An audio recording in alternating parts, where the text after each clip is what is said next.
And then there were 4 teams remaining here, the college football playoffs. The semis are almost upon us. The Orange Bowl, the Cotton Bowl, Penn State taking on Notre Dame. Texas awaits Ohio State. Which one of these 2 teams, or which one of these 4 teams, rather, will advance to meet each other in what should be a very entertaining national championship game?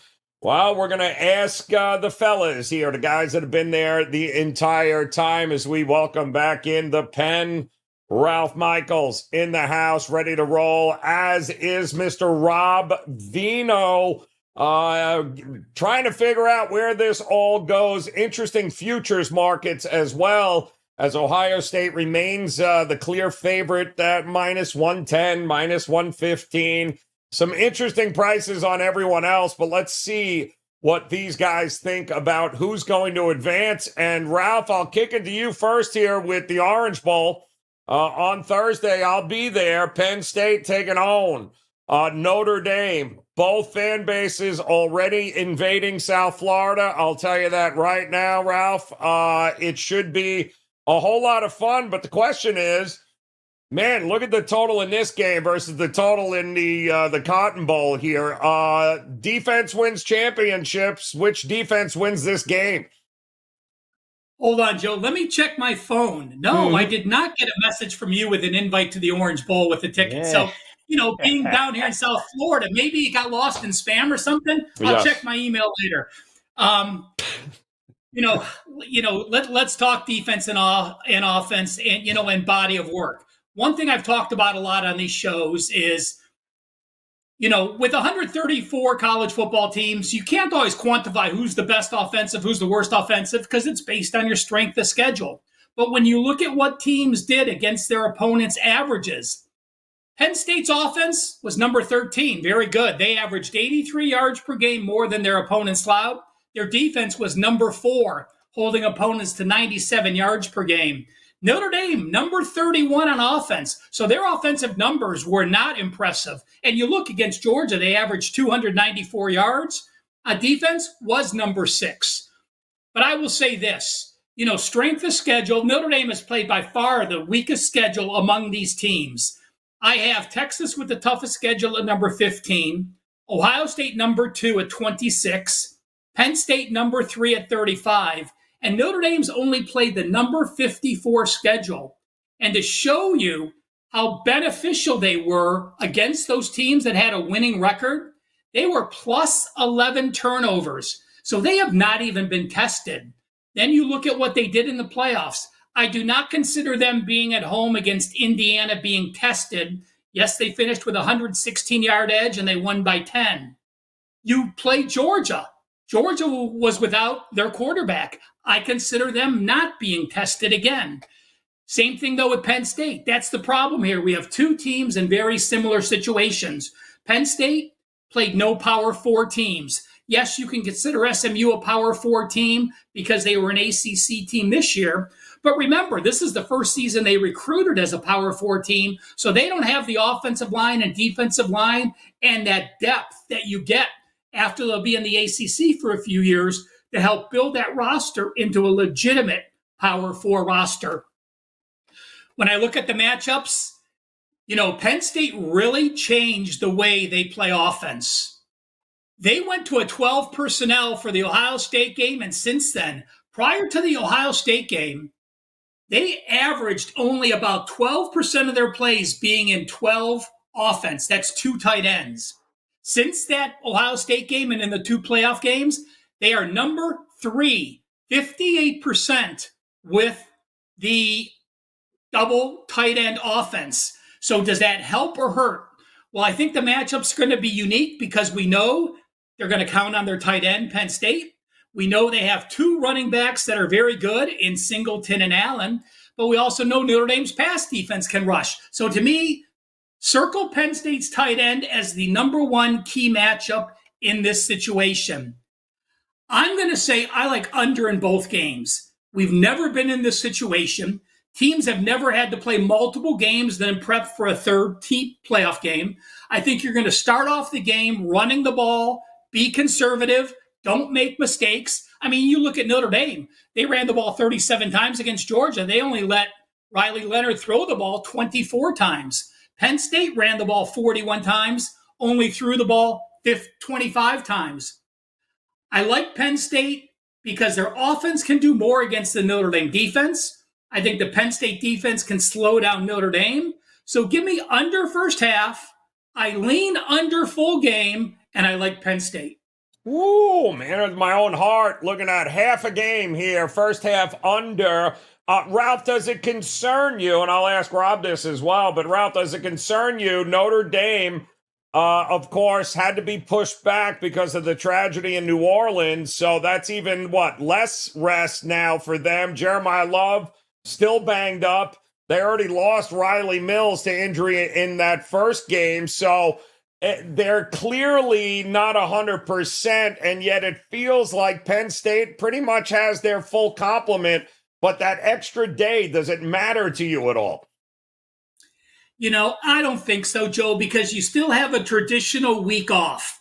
In the first game, all four home teams won round 2. So it showed that playing was better than having rust, and the rest wasn't beneficial.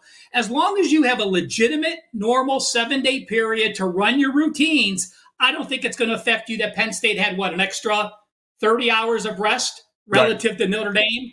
Because, again, the timing is still adequate to run your normal schedule without having to change your routine.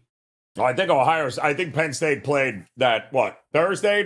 So they actually had a couple of days rest over Notre Dame because I think they opened up the playoff against Boise State. So they get a couple of days, Rob Veno. Does that factor in at all when you look at this game here with, every day matters, right? So you get a couple extra days to figure out what you're going to do heading down here to Miami for the Orange Bowl. What do you think about this game?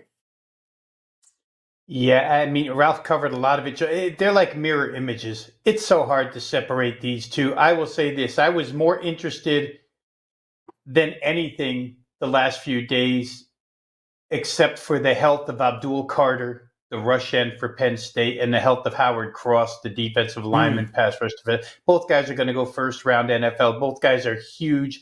They both got hurt last week, but it looks like everybody's a go. You mentioned Notre Dame already being down a player after the first game. They lose their starting tight end for this game, but they have 2-3 other guys that are complementary that can go out there and do almost the same thing. So I don't know that the tight end spot hurts, but I do think that having Carter on the Penn State side is huge. James Franklin says there's no reason why he shouldn't be able to go, and having Howard Cross in there for Notre Dame, he too available to play in this game. Not 100%, but pretty darn close. So then you start to break this thing down. I mean, Notre Dame becomes the favorite in my estimation because they beat Georgia. They beat the SEC team. Forget about Georgia's offense. Georgia's defense, the two teams Penn State played, SMU and Boise, you could probably take their best 11 on defense, and maybe it's equivalent to Georgia's defense, maybe. But Penn State's had an easy run of it. They got a home game against a scared quarterback in Kevin Jennings, who gave them basically 21 points. And then they got Boise, which was a one-man band in Ashton Genty. And they won them both. So Notre Dame, they got an easy draw with Indiana, and then they get to beat Georgia. It's probably why you're looking at a 2-point number. I don't trust either quarterback, Joe. We've talked about these quarterbacks. Who wants Drew Aller? Not me. Who wants Riley Leonard? Not me. Riley Leonard can run the football. Drew Aller can run the football, but neither one is a consistent passer. And in my mind, whichever one makes the big mistake here probably loses the game. It's so hard to predict how that will happen. Ralph talked about the backfields here. Equivalent. I mean, that Penn State backfield is tremendous. Katron Allen, Nick Singleton. The other side, Jeremiah Love. Riley Leonard, of course. I think he's the second leading rusher on that team, and then Price is third. They can both run the football, but can they run it into the teeth of these defenses? Who knows? Can they throw it against these defenses? Like I said, I don't trust either. There's a couple of things. Ralph said one, which I think is a difference maker, Tyler Warren, the tight end for Penn State. And the fact that, in my mind, Penn State has more offensive ability to make a game-breaking play, a home run play in the pass game. Not only do they have Tyler Warren, but they've got two other receivers that average over 15 and a half yards a catch. Notre Dame doesn't have a single guy that averages over 12.3. They're so possession-based. We saw it at the end of that Georgia game. Grind out first downs. Maybe Love will break one. Grind out first downs. Where Penn State, if there's going to be a big play made in this game, it probably comes from them. The coordinators, I usually try to match up these coordinators, and man, it's tough. I mean, Kyle Nicky's been really good for Penn State, but Al Golden on the other side, working against him as the DC for Notre Dame, is a tough match. Tom Allen's a tough defensive coordinator. In this game, like I said, it's paper thin, razor thin, the advantages here. But I do think in the long run, it's probably Tyler Warren and it's probably Penn State's ability to make a game-breaking play. I trust that a little bit more, so I'd probably be on Penn State +2. Looking at maybe Penn State here plus the 2, which is ironic, guys, because I believe favorites 8-0 straight up. Ralph, you can correct me if I'm wrong here, though, but 8-0 straight up, 7-1 against the number so far in the college playoff system here. We already know that all the teams that got first-round byes went 0-4, but it's pretty much been as chalky as it's come, Ralph, correct? Absolutely, Joe. And, are these the best 4 teams? Well, not, I actually had Oregon a little ahead Notre Dame, but the way the bracket's set up, remember, we have to throw out the committee rankings. It's a joke where they rated these committees. Yeah. And I'll throw out this conspiracy issue for you, Joe. I would say if you asked every person in a room, 100 people, who was a better team, Penn State or Boise, right? So let's say they put Boise ahead of let's say they put Penn State ahead of a Boise. Did the committee give Boise a bye so no team had to go to Boise and only get 30,000 paid people for a playoff game instead of 105,000 in Happy Valley? Right. Yeah, exactly. It's all about the money. DBK's likes it. Penn State taking the +1.5, +2. Likes both the dogs there on TikTok. Shout out, by the way, to those of you guys joining us here. Don't forget to hit that like button, subscribe button. If you're here live with us today, what is it? Back into mode. Likes it here today. He's looking at Ohio State, as are a lot of people. We'll get to that game in just a second. TTB 610. Penn State's going to control the ground game. I think that's where Rob Veno was going with that. Bill Sandoval in the house. He likes the Irish there. FB Coach 13. Good to see you guys as always. Hit that like button and the subscribe button as we welcome in our good friend Drew Martin at Drew Martin Bets. Drew, so we've got a couple of guys certainly leaning the under with Ralph. Thinks defenses are going to be the stars of this game. Rob leans the big playability here. He thinks Penn State's got it. Notre Dame doesn't. Where are you lying in this game here in the Orange Bowl? I haven't wagered on it yet here, Joe, but I'm thinking about getting on the Irish. Robbie Veno brings up some great points, no doubt about it. But, kind of what Ralph was just talking about there, in Penn State's route to get here, not all that impressive. Who did they have to beat? In Notre Dame coming off of that game against Georgia, which is this the best Georgia Bulldogs team that we've seen? No, not by a large margin, but there's a whole lot of talent on that Georgia roster. And taking it from somebody that was on the wrong side, I did bet the Georgia Bulldogs, that the 69 4- and 5-star players on that roster, I kind of bought into it, that they would have the better players. And sure enough, Notre Dame played a heck of a game. And you got to give them credit here. Now, does it work against them with the unfortunate events that happened in New Orleans and therefore preparation time? Penn State has more of it. I tend to think, in my handicapping, Joe, that matters more when it comes from like one team is 7 days preparation time. The other team is, only 3 or 4 days having to play on a Thursday night without a bye. When you get more days in between, I think it affects it a little bit less.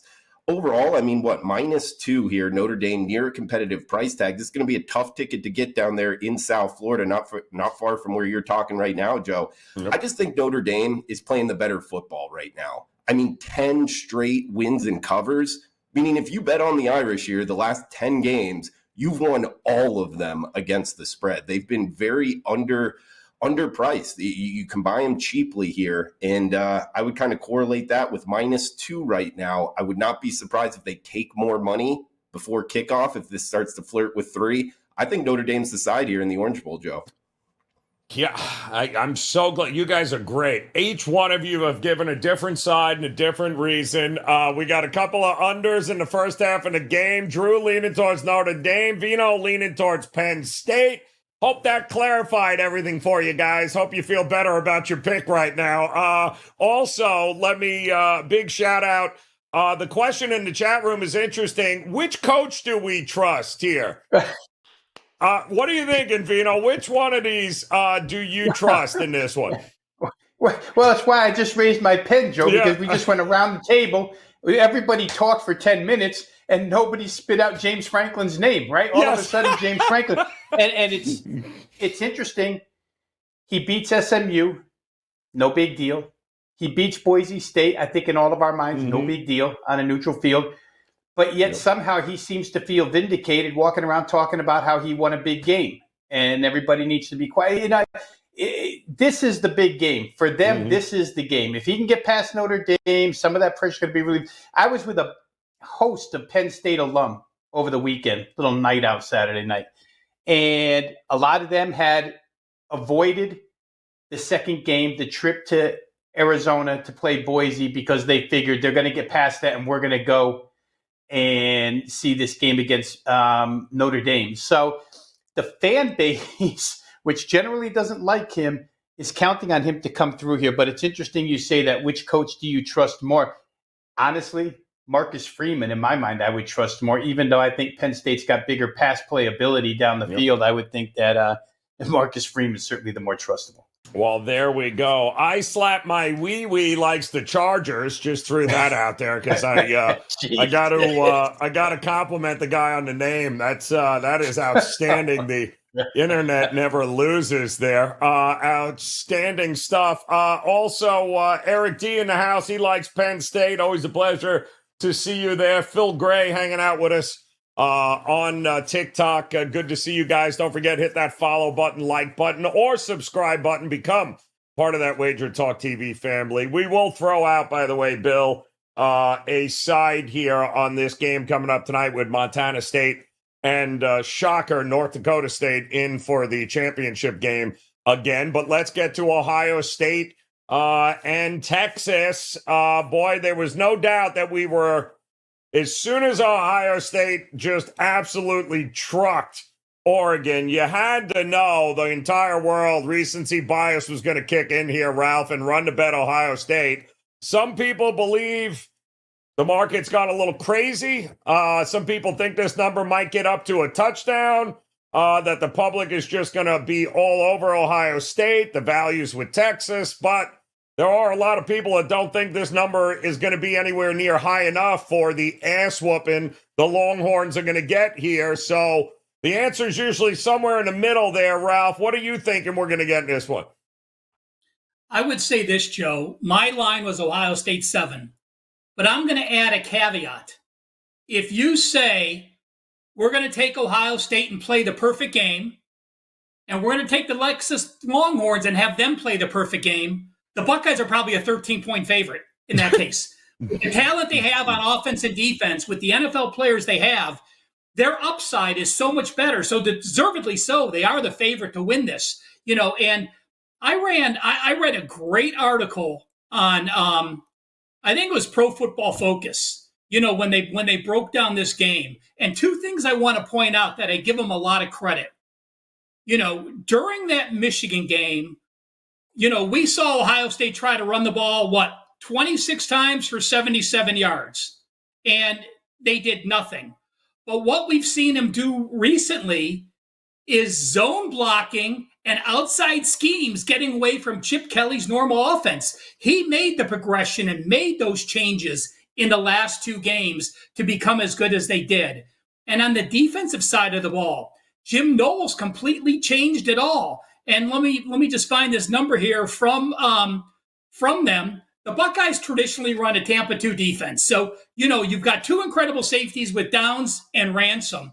But the last two games, what they did is they brought cornerback Hancock into safety, and that allows Downs to roam. And we saw how effective Downs was as a free safety in the middle without having Tampa 2 restrictions on him. And show you how much they changed during the first 12 games of the season. Hancock played 79 plays at safety. In the last 2 games, he's played 80 plays at safety. So the offensive changes I really like. The defensive changes I really like. If you have not watched Khalib Downs play, I mean, think about some of the free safeties Baltimore or the Steelers have had. Palomalu back there, he really is that type of difference maker. Can Ohio State's defense slow the Texas offense? I think they can. Obviously, Quinn Ewers went to Ohio State, transferred. Now he's playing against the team that he played with. But I just can't get over the upside of the Buckeyes on offense and defense. I think the Buckeyes win this game. I think the Buckeyes win the national championship. And I'm going to go back again and say, while I said I like first half and full game under, in this game, I much prefer the first half under. Both teams want to establish the run. Yes, we saw Ohio State try to open up the field a little bit early, but Texas's defense is far better than Oregon's defense in my mind. So first half under, like Ohio State to win it all. I think even money's a fair bet for the Buckeyes in this situation to win the national championship. I love it. Shout out, by the way, to Paul Bowman in the chat room. I think he says it perfectly. Texas defense will certainly slow Ohio State down in the first half, but Sark will figure out a way to screw it all up in the second half. I can't think of, the final 4 coaches left in here. The 2 coaches in this game, I can't trust any less than I do right now. If you think Franklin's a problem, try getting Ryan Day and Sarkisian on a bad day. My goodness. Drew, what are you going to do in this one, man? Is it a dog or pass spot here for you, or do you think Ohio State not only wins this game, but basically rolls them and rolls right into the national championship? No, Joe, I'll take the other side. I like the Texas Longhorns in this one. And you bring up Sarkisian, to answer that question between these coaches, if he's off the sauce, I think he's a great coach, and by all indications he is. And this is a Texas Longhorns team, Joe, that's undefeated against all teams not named Georgia Bulldogs. And we get an Ohio State team here that lost to Michigan. They lost the first time around to Oregon, and that's actually a common opponent. Talking about the Michigan Wolverines, that's a team that Texas smashed earlier in the season. Ohio State loses to them outright in the game. Overall, Joe, I think it's a tough one. I really do. I think it's a coin flip. I thought Ralph made some good points in terms of, if we get the best out of both of these 2 squads, what would happen? I'm not so sure that we do. We also got to remember it is in the state of Texas where they're playing this game. And that could help the Texas Longhorns in some regards. But overall, Joe, I think this is a back and forth game. And if you're going to give me 6.5, actually all the hooks on that 6, it looks like are taken out looking at the WagerTalk live odds screen. I'll still put 6 in my pocket. I think the underdog is barking here. I like the Longhorns in this matchup, Joe. Yeah, the look ahead, Rob Veno, 1.5, I think is what we saw on the look ahead lines here when possible matchups here. Ohio State was listed as a 1.5 point favorite. Ohio State also just 1-5 against the number as a neutral field favorite under Ryan Day. So it's not historically with Day been a great spot as a favorite, much less a 6-point favorite here. But man, that offense of Texas scares me from just because it disappears for long stretches, Vino. Adjustments are made by other teams, and then I still wait for the adjustment with Sark in the second half, and it just doesn't seem to get there. So what are we hoping for here? Is this a play the first half, look at the second half, or you got a full game side or total here? And, I'm probably in the small boat here, Joe, but I don't know that it's Sarkisian's fault. When I watch these games, so much of this falls on the quarterback. Quinn Ewers throws for 322 last game. Who cares? 60 of it was in overtime. 60 of it was on one play. The rest of the game, this guy's missing receiver. It's not the play calling that's always bad. It's sometimes his accuracy is just miserable. Plays that are there that don't get made. Yep. And in games like this, if you don't make the plays that are there, you don't necessarily get second, third, fourth, fifth chances to make those plays. So for Texas, I wonder how much of it was letting off the gas pedal against Clemson, how much of it was letting off the gas pedal in the game against Arizona State. A lot of it was they had an opportunity to absolutely blow those two teams out, and Ewers misses plays on offense. But when you go down weaponry, and Ohio State, Ralph said if they play the perfect game and Texas plays the perfect game, if you ask me, Ohio State's played 2 perfect games. Now we're going to ask them to play 3 in a row offensively. They can do it. They're certainly more capable, and they're rolling right now. But will they do it is another question. I find it interesting. I had to go back and look because we've talked about bad quarterbacks, and I think all along I've thought that Will Howard, despite some of the negativity that he got at the end of the season thrown his way, was the best quarterback remaining in this or in this 12-team field. Will Howard last year played for K-State against Texas. I had to go back and look and see what he did with K-State's talent against basically this Texas defense. Texas a little bit better this year, but still.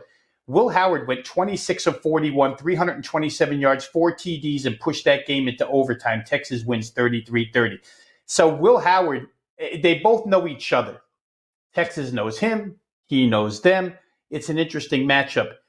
I think last week, Jim Knowles, Ralph mentioned his name, defensive coordinator for Ohio State, one of the best in the business. But he had a chance to go back and watch the 32-31 game against Oregon. And I remember Ryan Day saying, we saw some stuff, we're going to make adjustments. Sure enough, Oregon did nothing in the first half of that game. By the time they got going, Ohio State was already off to the races. They haven't really had a look at Texas yet. And I know it's easy to talk about Jeremiah Smith as the new cool kid in town, wide receiver for Ohio State. Abuke is a very good wide receiver. Judkins, Henderson, the running backs, the whole shooting match.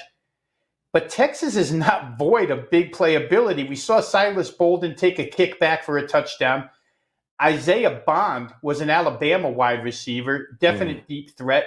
Matthew Golden we saw make big catches. Holden. Ohio State's got a lot more to contend with here than they did against Tennessee, which has basically 0 weapons and 0 quarterback, other than a running game that have 0 weapons. And then last week when they had game film on the opponent that they played and made adjustments. So I go back and forth here a little bit because you're fearful of Ohio State and that offensive surge that they've had. And if you take Texas, you have to trust Quinn Ewers. And Joe, you're talking about head coaches. I'm talking about quarterbacks. Who do I trust? I think I trust Will Howard. But I also think this game might get over the number. While there's very limited, let's put it that way, limited big playability, offense versus defense in that first game, Notre Dame, Penn State. There's a lot of big playability here. Ohio State gets big plays. Texas has big plays. And I like the play callers on both sides. So I think I might get to over 53 points in that game. Oh, all right. Lean to the over. It has come down just a tick. I believe 54.5 is what we saw at the open. 53.5 right now in the market. Let me ask you, Ralph.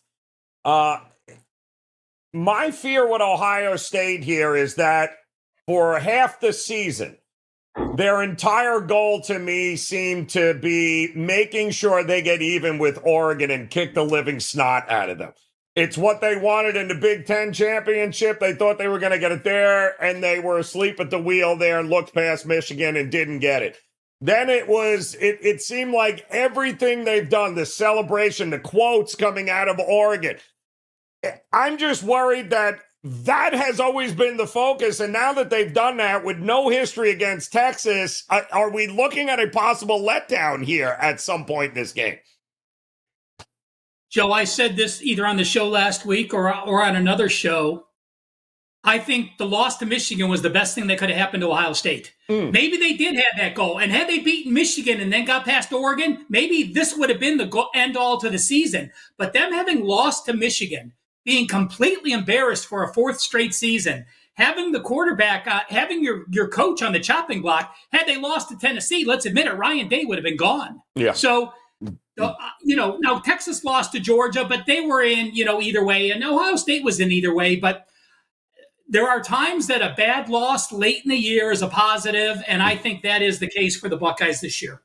Drew, how about you, man? It felt like the celebration was over the top.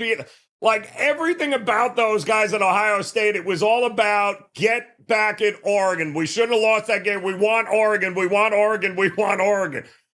Texas has never been in the conversation with Ohio State, but you get a team up for that moment and they delivered. Man, am I worried about them coming out flat in this game. What are you thinking? I'm with you, Joe. I think that's a great point. I think it's something they were hoping for, they were preparing for, and then you bring up the point, losing to Michigan and keeping them out of that Big Ten championship. I think you're onto something. I really do. And then when you add it on to the fact of college football in this expansion, I mean, they're playing their 15th game, and we've heard multiple head coaches talk about keeping the players, with the right mindset, because when you go from a high school football to college football, no matter how many years you've been there, it's getting longer and longer. And this is the first year with the expanded college football playoff. So as these teams, go each game on top of another, I think it becomes even more of a factor here. And then you add on that fact of, preparing for Oregon and now having to come back for another huge game against Texas in the state of Texas. I think it works against the Buckeyes. And it's another reason to kind of look towards the Longhorns here, Joe. I think it's a great point. I'm thinking, I've seen Ryan Day and Ohio State come out flat in some other games too, and then in the second half turn it on. And go ahead, Ralph, because I keep thinking Texas in the first half might not be a bad look. What do you got, Ralph? One thing I will say, I give Trevion Henderson a ton of respect. I mean, this guy was potential a Heisman. And what happens when Judkins says he wants to come to Cleveland? They actually meet with him and say, okay, let's do it. So for them to be able to split and have 147 carries and 108 carries, that means those people are fresher than every other running back group there is. And let's not forget, the offensive line for Ohio State also had to play a lot of people with a lot of midseason injuries. So to me, if you look at the freshness of the teams, you do have to give the check mark to Ohio State at this point. All right. Well, there you got it here, guys. We got breakdowns across the board here in both of these big games. And, of course, it's always going to come down to who shows up on the day. Ricky Garcia going hook 'em, man.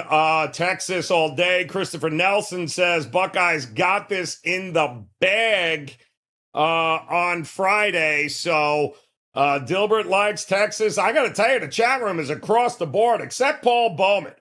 He also brings out a good point.